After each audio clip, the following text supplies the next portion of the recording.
Hi, my name is Gabe, and today we're going to be talking about stars. Stars are everywhere in our night sky, covering all across the galaxy, the universe, and we have a very special one we like to call the sun. But what exactly are they made of?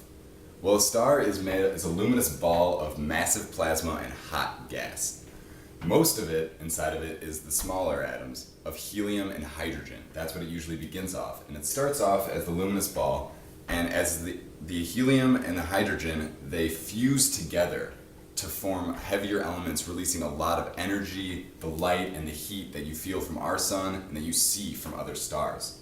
A star forms when a cloud of hydrogen and helium collapse into themselves, and then 100 million years after that, nuclear fusion begins. Nuclear fusion is when smaller atoms like hydrogen or helium fuse together, forming larger elements, releasing a great amount of energy and giving off that light and the heat that you feel from the sun and the light that allows you to see the stars in our night sky.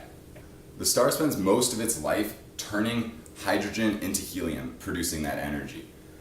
But eventually, a small average star will exhaust its hydrogen and helium and cool and expand into a red giant. When it completely loses its helium, it ceases nuclear fusion and shrinks in size into a white dwarf, which is the third stage for the star that starts off as small to average size.